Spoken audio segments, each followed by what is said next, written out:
गुरैनी गांव में चकबंदी हो रहा है और गुरैनी के किसान यहाँ बैठे हैं। यहाँ पर जो मैं खड़ा हूँ, गंगा जी का आरार जरा ऊपर करके जरा दिखाओ बेटा गंगा जी का। यहाँ से गंगा जी कट रही हैं और चकबंदी विभाग के ऑफिसर जिसकी जमीन थी, यहाँ से 70 पैसा लगा है ना, 70 पैसा लगा के रेट और 70 पैसा अंदर भी दे दिए हैं, वहां पर उसको भी 70 पैसा लगा दिए हैं। टकासेर भांजी टकासेर खाजा वाला एकदम सिस्टम है इनका। ये अवधेश राम जी हैं, इनको जमीन गंगा जी के किनारे मिला है कि 4 साल में कट के खत्म हो जाएगा। इनको कितना पैसा मिला है? 90 पैसा का जमीन मिला है।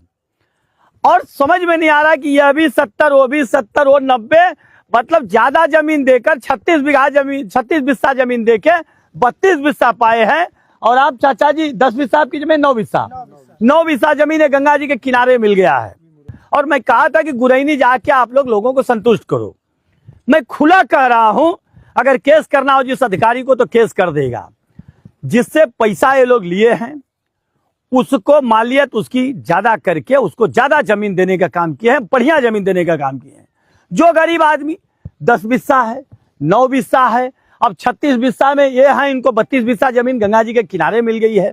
चकबंदी इसलिए हुआ है कि गंगा जी के किनारे कम से कम नहीं 100 मीटर तो 50 मीटर छोड़ दिए होते। एकदम करार से आपने शुरू किया, पहली बात 50 मीटर छोड़ के किए होते वो तो लोगों को मिलता है कि चलो भाई मिला है यहाँ पर तो 50 मीटर और गंगा जी का हमको बेनिफिट हो जाएगा।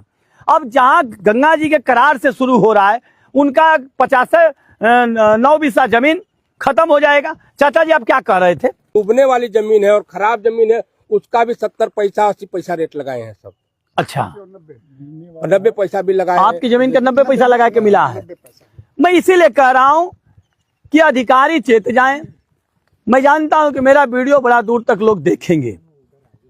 मैं खुला कह रहा हूं कि सताने का काम आप कृपया न करें। बड़े अधिकारी भी जो देखते हो देख लें, एक दिन आए, कैंप लगाएं, संतुष्ट करें और रास्ता दें। अभी एक किसान मिले थे, उनका बीच में घर कौन है भाई जिसका बीच में घर था? हाँ, आपका बीच में कितना जमीन है आपका?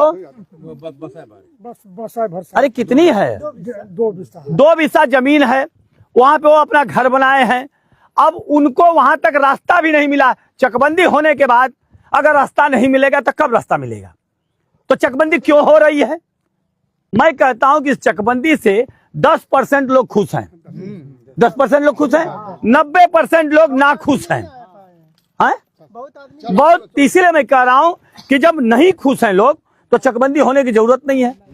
खत्म करो। यहाँ पर क्यों मजाक बना के रखे हैं? अधिकारियों को सिर्फ लूट का हिस्सा ये चकबंदी बन के रह गया है। इसलिए मैं खुला आज कहने आया हूं। इसके ऊपर अगर जरूरत पड़ेगी तो एक दिन धरने पर बैठने का काम होगा। और जिस दिन धरना पर बैठूंगा, अधिकारी जी सुधर जाई बाजा, न तो सुधर जा बोलत बोलत कुछ बोल जाइला तो बाद में होला कि बवाल हो जाले। अरे यार, बदतमीजी करना आप लोग छोड़ दो।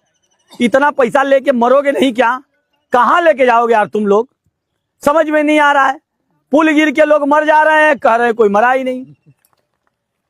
खून लथपथ हो रहा है, उठा के रातों रात फेंक दे रहे हैं। समझ में नहीं आ रहा हो क्या रहा है। एक रात में पुल गिरता है, दूसरे रात में साफ हो जाता है, रातों रात होता है। यहाँ पे गंगा जी साफ यहाँ से दिख रहे हैं, चकबंदी 1 मीटर भी छोड़ने का काम नहीं हुआ है। क्या कहूं, मुझे खुद समझ में नहीं आ रहा है। इसलिए अधिकारियों से मैं कहूंगा कि देख लें, नहीं तो बहुत बुरा होगा। इससे ज्यादा मैं कुछ नहीं कहूंगा। आप सभी को बहुत बहुत धन्यवाद। चलिए घबराई जा मत, जैसा हो जाला तो ठीक है, ना हो तो एक दिन बैठा बाकी जाए। नवरात्र बीत जाले, हाँ नवरात्र एक दिन हो जाले। जैसे 5 नंबर होता है, 8 नंबर से स्टार्ट करा जी। वही बात मैंने कहा, इसको मैं बात करता हूँ। ठीक है, नहीं इसको मैं कराता हूँ।